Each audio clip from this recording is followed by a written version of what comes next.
Greetings, hello everybody, welcome back to the middle of the order. We have our fifth TOP. It is Wednesday.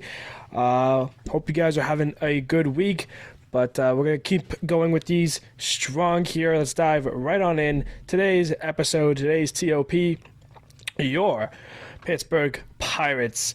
And just off the rip, before I even dive into anything, I have a lot of hope for Pittsburgh in 2024. I think it's going to be a good year for them, but let's see if I'm correct about that when I actually take a deep dive into this Pittsburgh Pirates roster here. Last year in 2023, they finished 76 and 86, very impressive for a team that didn't have that many expectations, and they ranked 22nd in runs scored, 22nd in earned runs against, and 22nd in ERA, so they sat right there in the 22nd spot. They finished 4th in the NL Central, 11th in the NL overall, and 21st in MLB as a whole. This year, when it comes to the draft, they're going to be picking 9th, obviously because last year they picked 1st, and they picked Paul Skeens, who is their number one top prospect, but we'll go over that shortly here. Let's take a look at who Pittsburgh added, first and foremost. And there's quite a list of guys here on minor league deals or that signed one-year contracts that are notable names here. Martin Perez, starting pitcher, comes over. They re-signed Andrew McCutcheon. And how about some of these guys? Rowdy Tellez, Billy McKinney. Some names that you might have forgotten as they are not that quite notable. Marco Gonzalez, they received in a trade with either the Braves or the Mariners. I'm forgetting his whole pathway. I'm pretty sure he went from Seattle to Atlanta with the Kalanick trade, and then Atlanta flipped him to Pittsburgh. Aroldis Chapman, Yasmani Grandal. They had that trade with Royals for Edward Olivares. They signed Josh Fleming as well, and they also extended Mitch Keller for 5 years. So that is a pretty busy offseason for the Pirates, if I do say so. And the only notable name that they lost, Vince Velasquez, starting pitcher, who can be replaced by either Martin Perez or Marco Gonzalez. So overall, when you look at that alone, Pittsburgh had a very successful offseason, and last year, of course, winning 76 games, that sounds like they can only go up from here. When you look at that rotation, Mitch Keller, of course, the guy they extended, the guy who's getting paid, he leads the way. He's going to be making the opening day start for the Pirates as long as he can stay healthy throughout spring. Martin Perez, newly acquired, he's in number 2 hole. Marco Gonzalez, newly acquired, in the 3 hole. And then they have Luis L. Ortiz and then Bailey Falter to round up that rotation. Taking a look at the bullpen, hello, David Bednar. I'm going to be talking about this guy a little bit later on because what an underrated pitcher he has been. David Bednar closing out the games for Pittsburgh. Aroldis Chapman, he's in the back end there as a lefty, as well as Josh Fleming, who's listed as a relief pitcher here on Fangraphs. A couple other notable names, Ryan Borucki, Dory Mortera.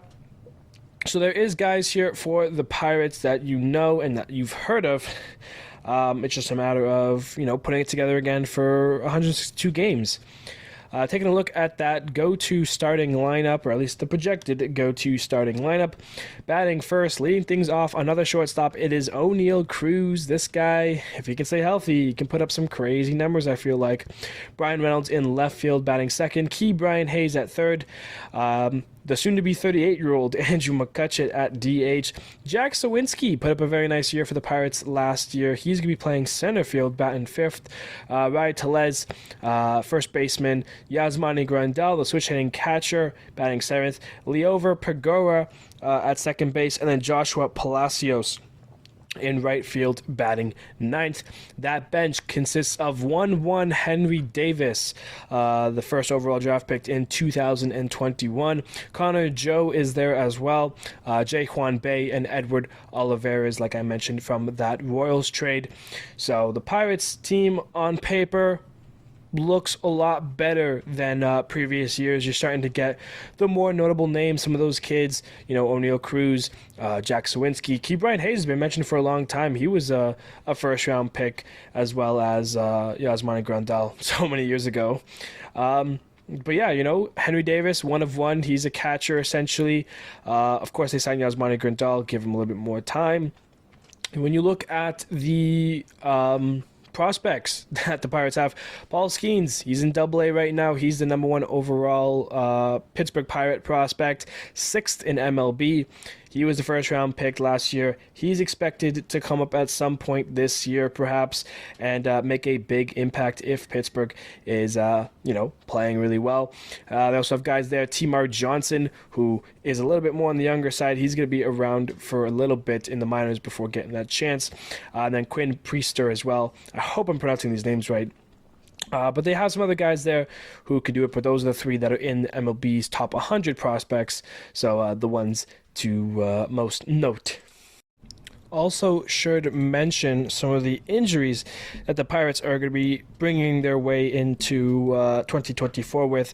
Marco Gonzalez, we talked about. He had some forearm surgery last year. He should be good for opening day. He is projected to make the 26-man roster. But a couple guys who aren't, JT Brubaker, that's why you haven't heard his name yet. He had Tommy John surgery, and he will be out at least until about middle of June, July. Same thing with Andy Rodriguez, the catcher, young catcher there as well. He's expected to miss all of 2024. He had a UCL problem in his elbow, so he is done as well. He will most likely miss most of 2024, if not all of 2024. Probably that's why they ended up going out and signing Yasmani Grandal. Let's take a look quickly at their free agents for next year. Like I said, a lot of the deals that they made this offseason are one-year deals. So guys like Aroldis Chapman, Martin Perez, Andrew McCutcheon, Rowdy Tellez, and Yasmani Grandal, all free agents after this year. Ryan Baraki, he's also a free agent. And then Marco Gonzalez, who they got in a trade, he has a $15 million club option that the Pirates can choose to take or not, depending on how he pitches this year. Of course, coming back from injury, we'll have to see how he ends up playing to start the year. All right, let's take a look at some of these guys. Some of the guys on Pittsburgh, man. Let's start with the one that everyone should know. MVP, 5-time All-Star, Andrew McCutcheon. I mean, this guy is everything to Pittsburgh. I mean, really, since Barry Bonds, this has been the guy for Pittsburgh that, was the most notable name, I would say, in the Pirates' history. And, after leaving in 2017, playing with the Giants and the Yankees, the Phillies, the Brewers, he makes his way back last year. And honestly, put up some nice numbers, a .256 batting average, a .776 OPS, had 12 home runs, 100 hits, only played in 112 games, did have to end his year earlier with an injury. He is currently sitting on home runs for his career, in his 15-year career, 299. So there is only one goal for Andrew McCutcheon this year, and that is one home run to get to 300. So Pirate games at the beginning of the season are going to go up in ticket sales for sure, as people are going to be wanting to be there in PNC Park to probably, hopefully, witness some greatness there for Andrew McCutcheon. Like I said, one home run away from 300. And despite being, 37, 38 years old, he can still play. He's still doing it. Like I said, yes, 112 games, but small sample size. 256 batting average, 776 OPS. Not only is he there to still be a decent hitter, but he is there as a leader to lead some of these young guys. Brian Reynolds was who Andrew McCutcheon got traded for when he went from Pittsburgh to San Francisco. The prospect that Pittsburgh got was Brian Reynolds. And look at him now, huge extension, probably the Pirates' best player. So he's there as that leadership, as that guy to help steer some of these kids in the right way. And one of those kids for sure is O'Neal Cruz, the 6'7" speedster power bat. He had some injured-filled 2023, only played 9 games last year, had one home run. Not going to talk about those numbers because there really isn't much to talk about. We will take a look at his 2022, though, where he did get his most games, 87 games. He had 77 hits in those games and 17 home runs, a 233 batting average, and a 744 OPS, finishing 6th in Rookie of the Year. Baseball Reference here has his 2024 projection to have 11 home runs, 57 hits, 248 batting average, and a 771 OPS. So obviously they think he's going to miss some time, dealing with his stuff, or possibly still kind of fluctuating from AAA to major leagues. But I think he should be here, and I think he'll be a huge part of the Pittsburgh Pirates team this year. If he can stay healthy is the big key question. Of course, 6'7" speed, always kind of a cause for concern when it comes to injuries. So if he can stay healthy, I think Oneil Cruz will be a very fun piece into this Pittsburgh Pirates team. And like I said earlier, the Pirates had a surprisingly, really strong year last year. Up until really like the end of April, beginning of May, the Pirates were the best team in the NL. So, I mean, when you think of it at that level, the Pirates could be a really fun team this year, I think. And it helps with the kids. If Paul Skeens, depending on when he comes up, if he comes up, Brian Reynolds, he's now kind of into that leader approach now. He was a kid once upon a time, but now he's here. Oneil Cruz, Ke'Bryan Hayes, how much does he bring to the table? Jack Sawinski, I mean, let's talk about this guy for a little bit. Last year, 144 games played, had 100 hits, 26 home runs, 74 ribbies, a 224 batting average, and a 793 OPS, so close to an 800 OPS. And I mean, that was his second year. The kid's going to be 25 years old. That's still on the younger side here. And I think he's only going to improve. I think, he could be the next center fielder. I really like the Pirates, left fielder, center fielder, Reynolds, Sawinski combo there. And if Ke'Bryan Hayes can keep up to his kind of, what's the word I'm looking for? Plateau, I guess, like his level of game. I think Ke'Bryan has another layer, but if he can stay consistent, that's what I was looking for. If he can stay consistent, batting in the third hole, playing third base, and not getting hurt, I think he's gonna be a huge success as well. And there's one other guy I wanted to definitely mention here because, in my opinion, he is so not talked about enough. David Bednar in the back of that Pirates bullpen, the closer there. He is as elite can get, a two-time All-Star. He finished 8th in Rookie of the Year in 2021. As soon as he came over to Pittsburgh, he found some success because in those first 2 years when he was getting some chances with the Padres in 2019 and 2020, he was bad. In 17 games, he found his ERA at 6.75. But then came over to Pittsburgh in 2021, which is the year he finished 8th in Rookie of the Year. Had 61 games that he came out of the bullpen, 3 saves, and a 2.23 ERA. 2022, his first All-Star year, played 45 games, had 51 innings under his belt, 19 saves, and then last year as the official closer in 2023, 66 games, 39 saves, and a 2 ERA. Only getting better and better. He could have a sub-2 ERA this year. He only blew 3 of his saves, so he had 42 opportunities, made 39 of those saves, and in his 3 years with Pittsburgh, he's pitched to a 2.25 ERA in 179 innings pitched. The guy is good, and I mean, yes, you can throw him on the list of comparing him to guys like Devin Williams, Emmanuel Clase, Josh Hader even. But I mean, David Bednar, off the top of my head, I can't think, besides Devin Williams, I can't think of anyone else in the National League in closing roles who is better. Like, I think David Bednar is number 2 right after Devin Williams. This guy is really good. His numbers are great. All I know is if Pittsburgh has a lead entering the 9th inning, I assure you they're going to win that game because David Bednar has been that good for the Pirates in the last 2 years. And, it's the same thing as Jack Sawinski. I only think he can get better. He's only 29, which, is up there in age a little bit, but I feel like he still has another 4 or 5 years like this. Like, he is gross. His fastball, disgusting. It's electric even. I think David Bednar is a guy to watch. If you do fantasy, David Bednar is a guy you want to take because I think this Pirates team is going to go out there and kind of surprise some people. And, going through these episodes now and everything, I'm doing these guys fifth. So I think they're going to be, there is a lot of better teams when you think about it. On a low-key scale, though, I think I put the Pirates way lower than I should have. I think I'm kind of going off of things based off of last year.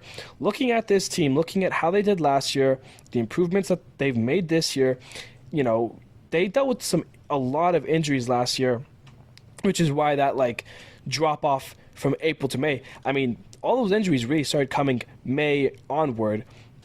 That first month in April, they were the best team. I think this Pirates team, if they start off hot, Paul Skeens comes up, they could be something, to worry about. I think the division, the NL Central, see, that's the tricky thing because the Cardinals were so bad last year that there's no way they're going to be as bad as they were last year. The Brewers obviously lost Corbin Burns and they had problems. The Reds are fun and upcoming, but the Pirates are too.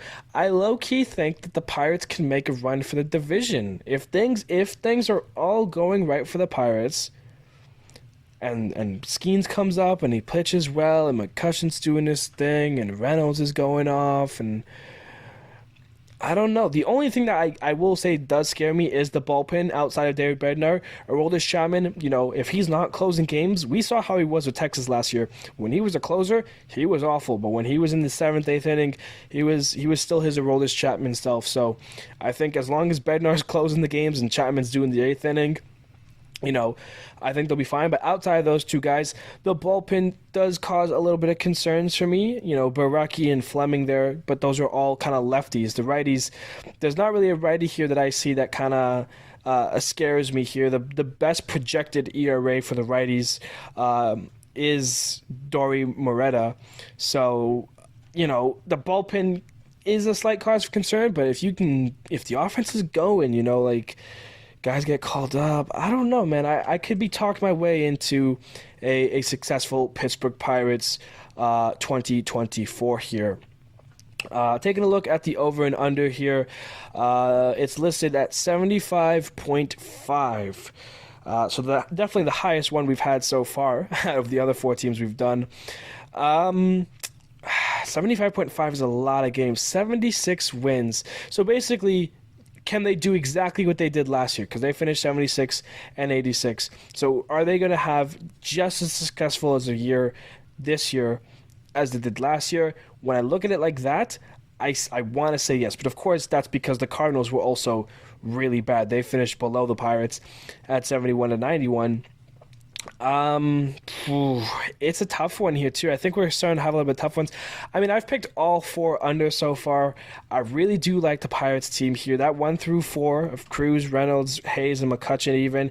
And then if you want to put Jack Suwinski and Rowdy Tellez, Yasmani Grandal, those are old guys you can kind of talk yourself into. I mean, Rowdy's not even 30 though. He's got some power over there at PNC. I'm going to take the over. It's my first over. I'm taking the Pittsburgh Pirates over here. I think they're going to win 76 games. You could talk me into a division win for the Pirates, but don't put my words on that. Don't quote me on that one because I'm not confident in that. I'm just saying it definitely 100% could happen if you are, for Pittsburgh here. But that's going to do it for us here today, our TOPS. Thank you, everybody, so much for listening. This is only the first one today. Another one is either coming out shortly or is already out for you guys to watch and listen to. So thank you, everybody, so much. The Pittsburgh Pirates 2024 season, definitely the best team we've talked about so far. So thank you, everybody, so much, and I will see you guys next time.